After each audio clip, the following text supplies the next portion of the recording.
Morning, all of you. In this lecture, we are going to discuss about economic load dispatch.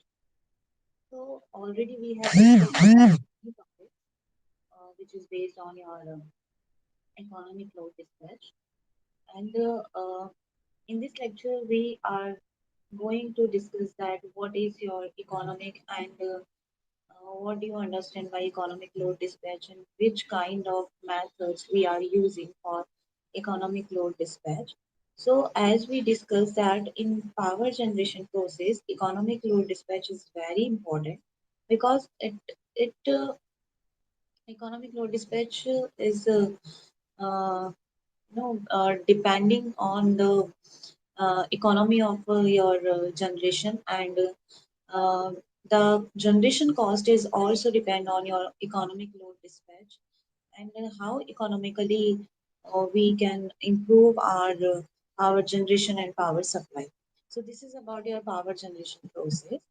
So learning objective of this lecture is to understand the concept of economic load dispatch and learning outcome student will be able to understand the concept of economic load dispatch. So after this lecture I'm expecting from student that student will be able to understand easily that what is your economic load dispatch and how we can use different methods for economic load dispatch. So these are the content of this lecture. The contents of this lecture is type of power plant, requirement of power plant design, terms and definitions, tariff and requirement of a tariff, economics of power generation, and power plant site selection and problems. So first we will discuss about that how many power plants we have and what are the different type of power plants. So power plants can be divided into different divided into different parts depending upon the different criteria.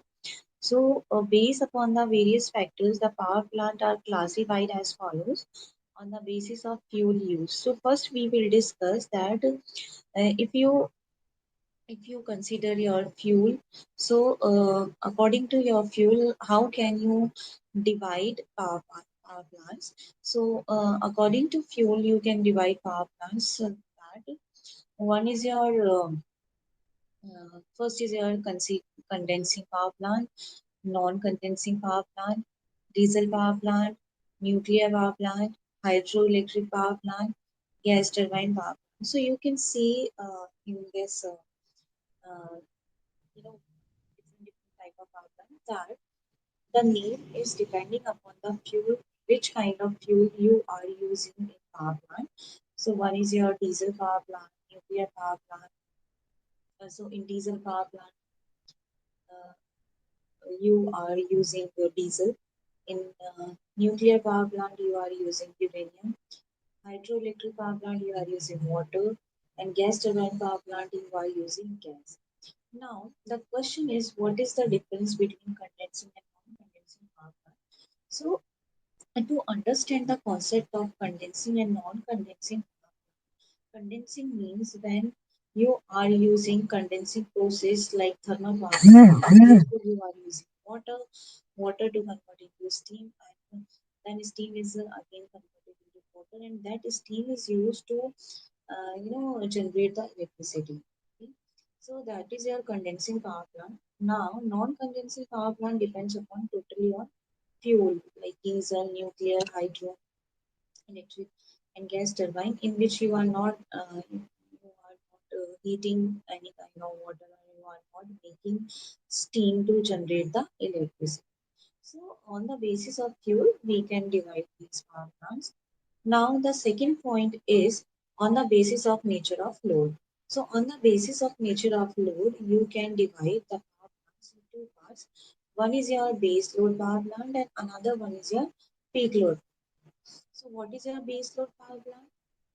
So, we will discuss it later. But according to the load, base load basically the load which remain constant in the whole day. Okay, like you can say that minimum this much load is required.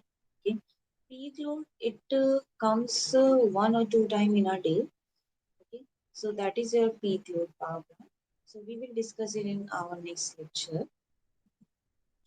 Now, if we talk about on the basis of location, so on the basis of location, you can divide it down into two parts. One is your central power plant, and another one is your isolated power plant. And on the basis of service rendered, you can divide it that stationary power plant and locomotive power plant. So these are the four categories in which we can divide it the power plants. Now another one is your requirement of power design, plant design. So the factor to be kept in view while designing a power station are as follows. So if you are designing a power plant, so you have to consider many points that how can we run power plant, how can we run economically this power plant. So there are a few points which you have to or we must consider when you are designing a power plant. So the factor to be kept in view while designing a power station are as follows. So one is your economy of expenditure. So basically, economic is related to money. Okay, and it can be divided into two parts in power plants. One is your capital cost, and another one is your operating and maintenance. So, what is capital cost? Capital cost means if you want to set up a power plant, you have to purchase land, you have to purchase equipments, and you have to do some investment, insurance, and many other things. So when you are constructing or settling a power plant, so the cost which is you are going to expend or you are going to you know uh, uh, for purchase the land and other things, so that is your comes into the category of capital cost. Okay, so in operating cost, suppose you have set up a power plant.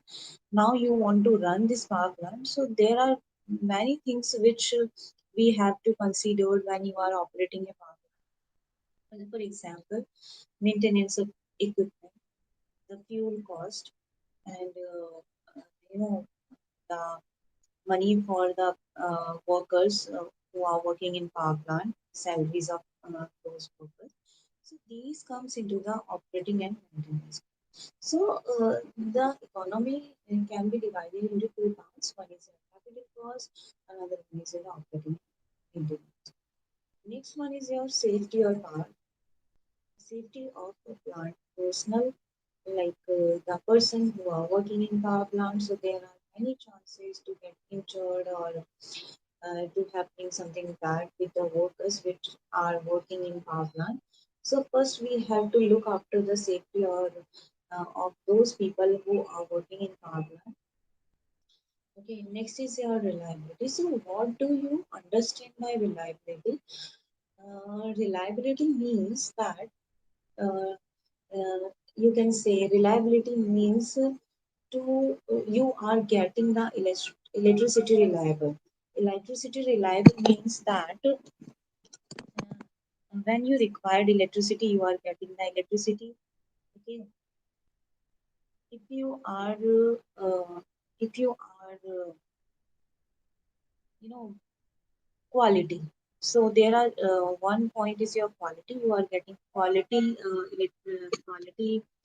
uh, quality in electricity or in power plant. So that must be reliable. Whenever you required, you are getting electricity. Suppose you required electricity and you are not getting electricity, so the power plant is not reliable. And the second thing that you are getting the electricity at as much as cheaper cost. Okay, so these points come into the point which is a reliability. So we will discuss it in it later in no, in the next lecture. What is efficiency? Efficiency means suppose you are uh, how much input you are giving to a power plant and how much output you are getting. So, which in the input you are giving that must be equal to your output. So the efficiency of a power plant will be 100%, but it is not possible in this is only possible in ideal case. So maximum efficiency should be there for a power plant. Easy of maintenance. The power plant ease of maintenance means that how can you maintain a power plant? So, good working condition. It must be into a good working condition. And the most important point that the transmission loss should be minimum because if your transmission loss are maximum, then the electricity cost will be very. So these are the few points which must be considered when you are running or setting up a power. Next is your terms and conditions. So, in terms of condition, there are few points we will discuss. So, one is your connecting load. So, what is your connecting load? Obviously, the load which is connected to the power plant, that is your connecting load. So, it is the sum of ratings in kilowatts of equipment installed in the consumer's premises. So, for example, we can take if a consumer has connection for four lamps of 60 watt each. Okay. Suppose I'm a consumer, I'm having four lamps at my home, and each lamp is having a rating of 60 watts. So total load is becoming your by 60 into 4, that is your 240. And I am having one point that is your 500 watt. So 240 plus 500 watt, and I am using a one radio consuming. I have one radio that is consuming by 60 watts. So total load becoming 4 into 60 plus 500 plus 60 is equal to 800. Okay. So this is your connecting. Now next point is your demand factor. So it is defined as the ratio of maximum demand to the connecting load. So demand factor is equal to maximum demand upon connecting load. Now next point is your load factor. So it is defined as the ratio of average load to the maximum demand load factor, and demand factor always less than the unity. Why it is? Because you can see the formula of load factor. So load factor is equal to average load upon maximum demand. So obviously the maximum demand is always greater than your average load. So that's why the load factor is always less than unity.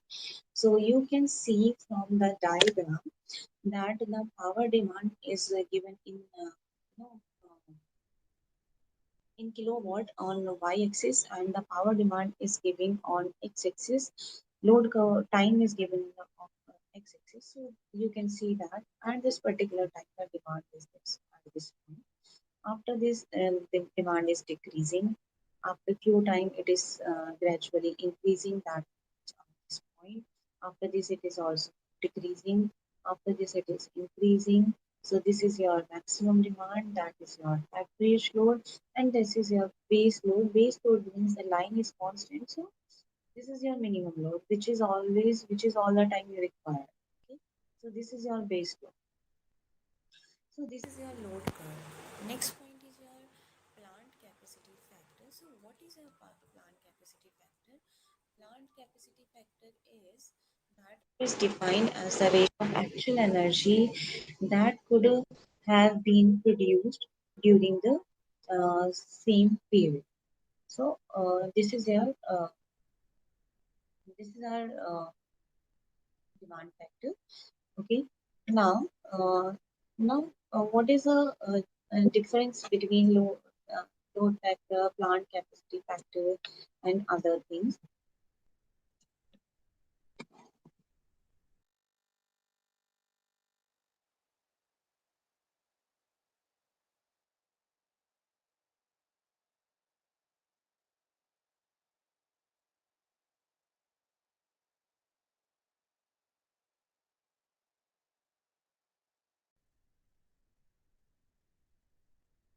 Good morning, everyone. In the previous lecture, we have already discussed about economic load dispatch. So, in this lecture, we are going to discuss about economic load dispatch and the tariff which is the part of economic load dispatch. So in the previous lecture, we have already discussed the different type of loads, what kind of load we are using, what are the connected load, what is your demand factor, what is your capacity factor. In this lecture, we will discuss few definitions which we have not discussed in the previous lecture, and after that, we will discuss what is tariff and different parts of tariff. So, the learning objective of this subject is that to understand the different type of tariff and what is the economic load dispatch and what are the different kinds of loads.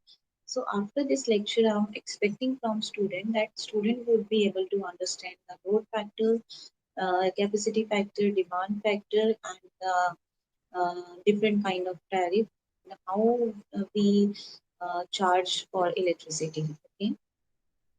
So these are the contents of this lecture.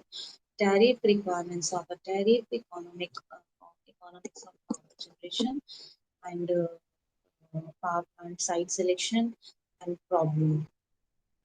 So learning objective to understand the concept of economic load dispatch and learning outcome we have already discussed. So first we will discuss in this chapter that what is your plant capacity factor. So plant capacity factor is equal to E upon C into P, where E is the energy which is produced in kilowatt hour in a given period, and C is the capacity of the plant in kilowatt. T is your total number of hours in the given period. So plant use factor, it is defined as the ratio of actual energy produced to the maximum possible energy that could have been produced during the actual number of hours the plant was in operation. So basically, plant capacity factor, if we define these three particular words in different way. So plant means which is producing your electricity in technical terms, what its capacity, how much electricity it can generate. So energy produced in kilowatt hour is divided by capacity of the power kilowatt into total number of hours. Okay. So, plant use factor, it is defined as the ratio of actual energy produced to the maximum possible energy that could have been produced during the actual number of hours the plant was in operation. So, plant use factor E is equal to E upon C into T1. So, actual hours which is we are using. Okay. In the next lecture, we will do some numerical, which is based on plant capacity factor. So it would help you to understand that what is your plant capacity factor. So next is your where E is energy produced in a given period. C is your capacity of the plant in kilowatt. T1 is equal to actual number of hours the plant has been in operation. And what is your maximum demand? It is the maximum load which a consumer uses at any time. It can be less than or equal to 100 load. If all the devices fitted in consumer's house run to their fullest extent simultaneously, then the maximum demand will be equal to 100 load. Next is your load curve. So, what is a load curve? It is a representation between load in kilowatt and time in hours. That is shows variation of load on the power station. So, what is load curve? Now, let's come to the point what is tariff. So, energy rates are different methods of charging the consumers for the consumption of electricity.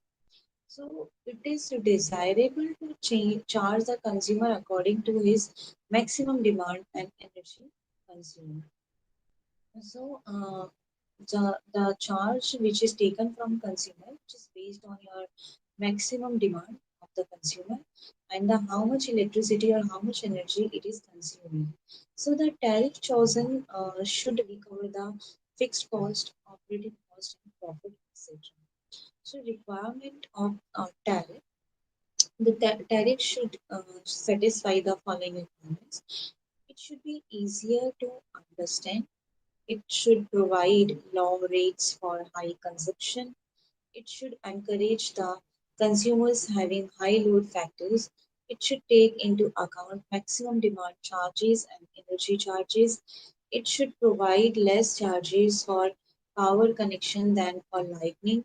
It should avoid the complication of separate wiring and metering connections. So, what is your economic of power generation? Economy is the main principal design of power plant. Power plant economics is important in controlling the total power cost to the consumer. The cost of power generation can be reduced by selecting equipment of longer life. So, economic of power generation is basically economy is the main point of any power plant. So, economy is the main principal design of power plant. So, power plant economic is very important in controlling the total power cost. So the cost of power generation can be reduced by selecting what should we always want that the things we are getting at should be it should be at very cheaper or minimum cost. So to minimize the electricity cost, there are few points which must be considered for the economic of power generation. So number one point is selecting equipment of longer life. If you are selecting equipment which has no longer life, so again and again, you have to maintain those equipments and you have to pay charges for that. And if they are not having their proper capacities or not utilizing their proper capacities, so uh, we will be in loss and the cost of electricity will be high.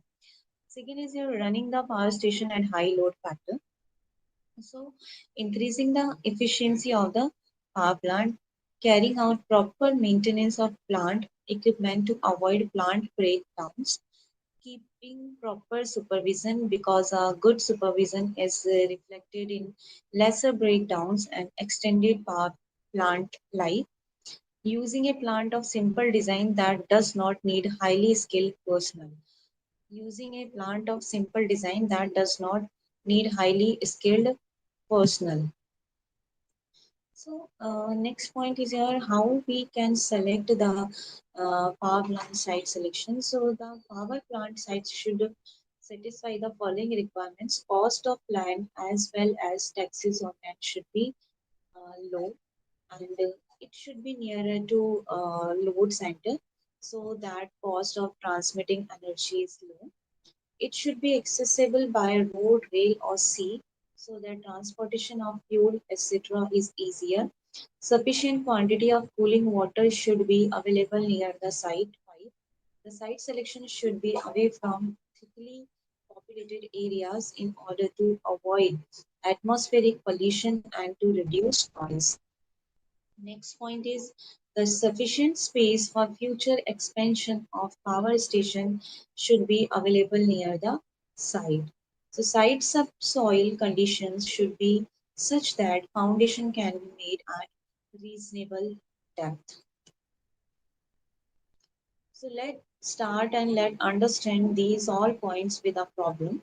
So problem number one, a power station has a maximum demand of 80 into 10 to the power 8 kilowatt and daily load curve is defined as follows. So load curve we have already discussed. Load curve is always plotted with time the load, and on y-axis we always take the load which is in always kilowatt or megawatt. On x-axis we always take time. So a power station has a maximum demand of 80 into 10 to the power 8 kilowatt and daily load curve is given. 0 to 6 hours the load is 40 kilo megawatt, 6 to 8 hours the load is 50 megawatt, 8 to 12 hours the load is your 60 megawatt, 12 to 14 hours that is your 50 megawatt, 14 to 18 that is 70, and 18 to 22 it is 80 megawatt, and 22 to 24 that is your 40 megawatt. So determine the load factor of power station. So this is our solution. Maximum demand is already given, so we have to find out load factor. For this, we have to first calculate the energy, then we have to calculate the average load. After calculating average load, maximum demand, and energy, you can easily calculate the load factor. So what is your maximum demand, which is your 80 into 10 to the power 3 kilowatt. So energy generated 40 into 6 plus 50 into 2 plus 60 into 40. So what we are doing, 40 kilowatt is load for 6 hours and 6 to 8. For 2 hours you are using 50 megawatt. 8 to 12 means 4 hours you are using 60 megawatt, and 12 to 14 again 2 hours you are using 50 megawatt. Okay, and then next 4 hours you are using 70 megawatt. Next 4 hours you are again using 80 megawatt, and next 2 hours you are using 40 megawatt. So like this you have calculated all the megawatts, and if you multiply this megawatt into hours, you will get the energy. So the energy which is consumed, that is your 1360 megawatt hour. So the energy consumed, that is your 1360 into 10 to the power 3 kilowatt hour. And average load is equal to energy generated divided by 24. So a load factor is equal to average load upon maximum demand. So that is equal to 0.71. So by using this formula, and load factor is always less than 1 because maximum demand is always greater than your average load. So that's why you are getting here 0.71, which is your load factor and which is less than 1. So next problem is, our central power station has annual factor as follows.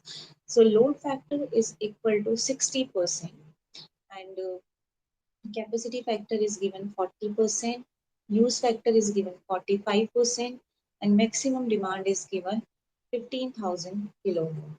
So first what you have to do, you have to determine annual energy prediction, reverse capacity over the hour peak load, and hours per year not in service, and load factor is equal to 60%, and capacity factor is equal to 40%, and use factor 45%. So maximum demand is given this.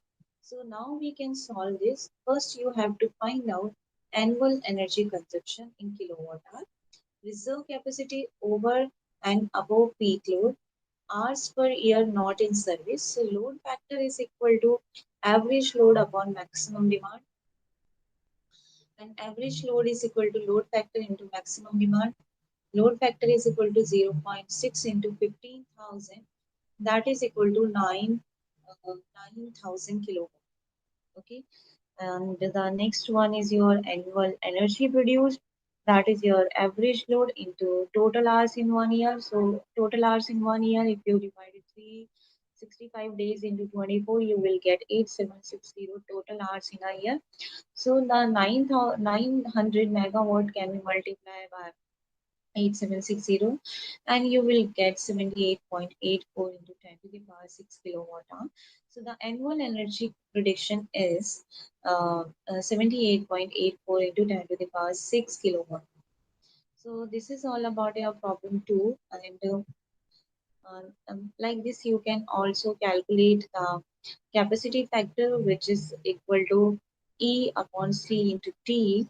C is equal to E upon capacity factor. Capacity factor is already given, that is your 40%. So you are taking here 0.4 into 8760.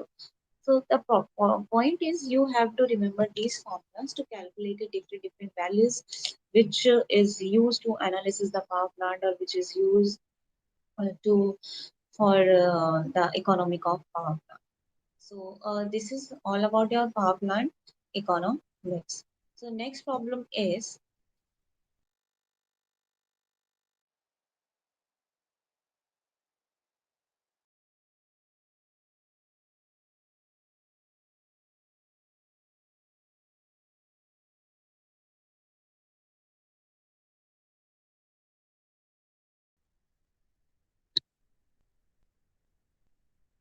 good morning all.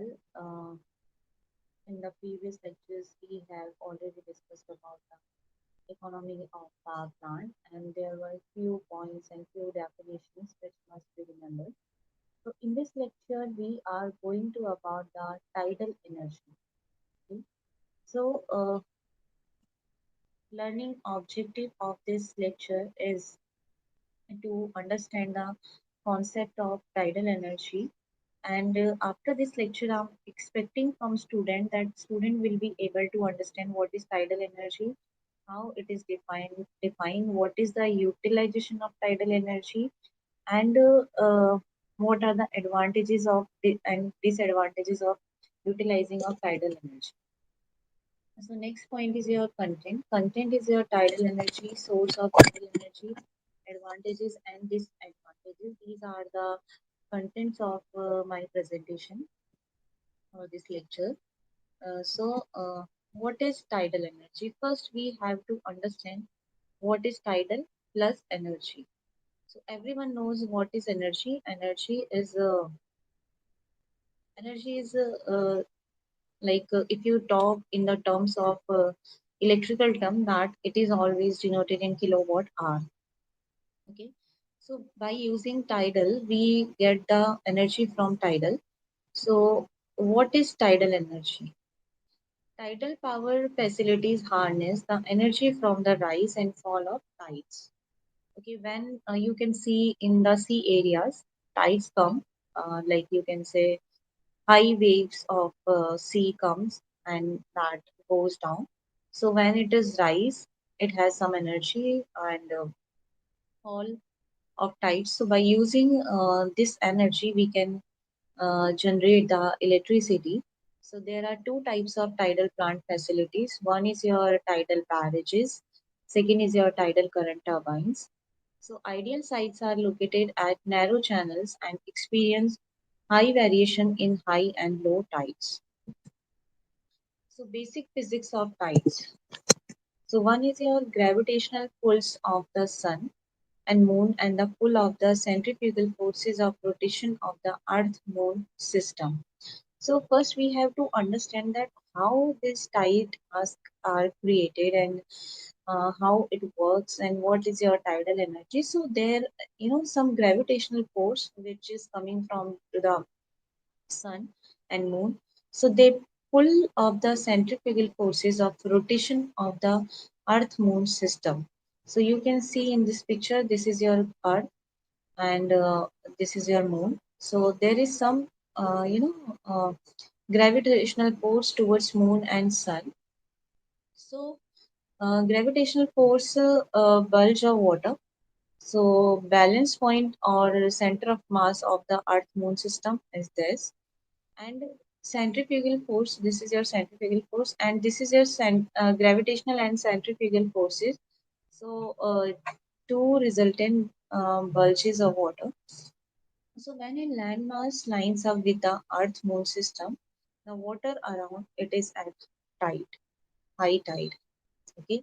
When a landmass is at 90 degree of the earth moon system, then the water around it is at low tide. So there are two high tides and two low tides during each period of rotation of the earth. And spring and neap tides depends on the orientation of the sun, moon, and the earth.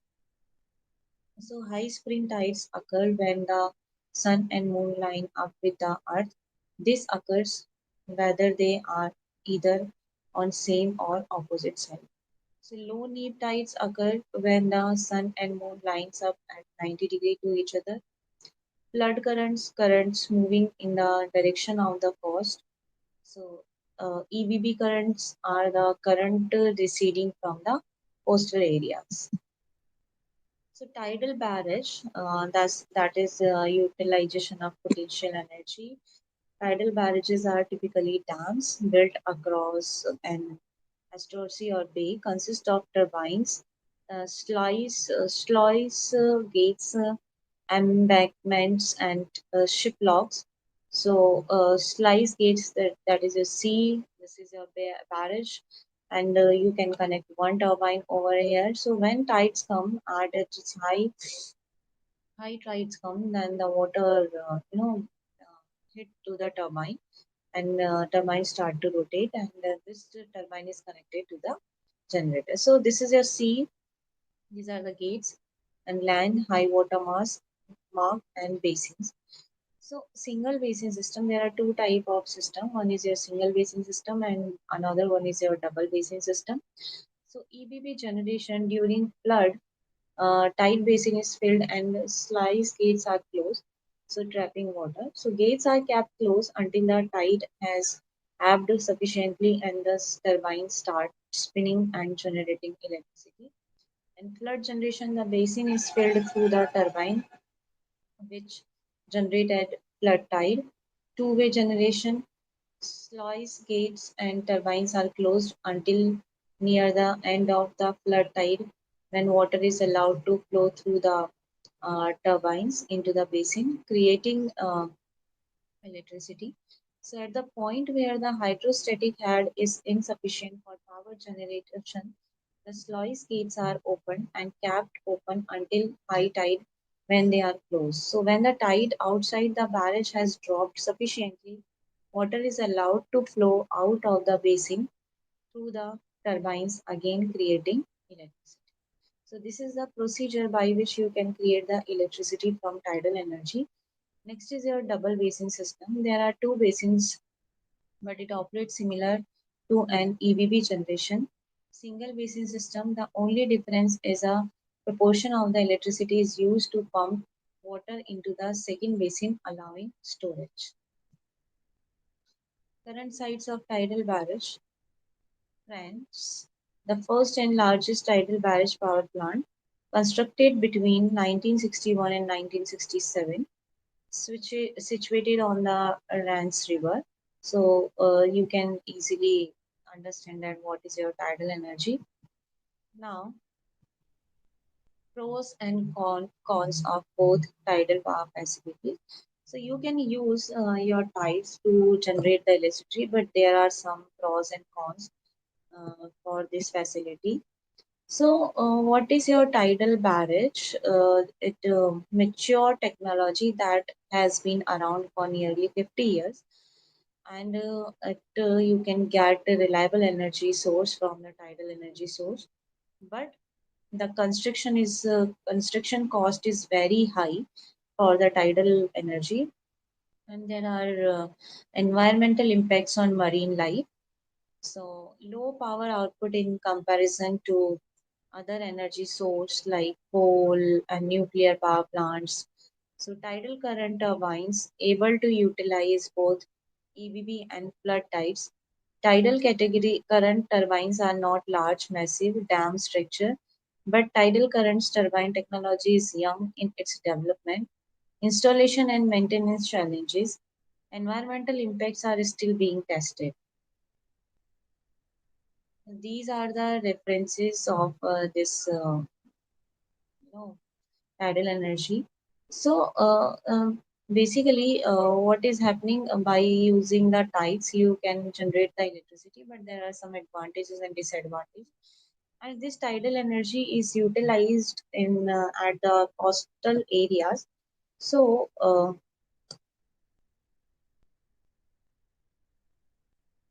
this is the basic physics of tides.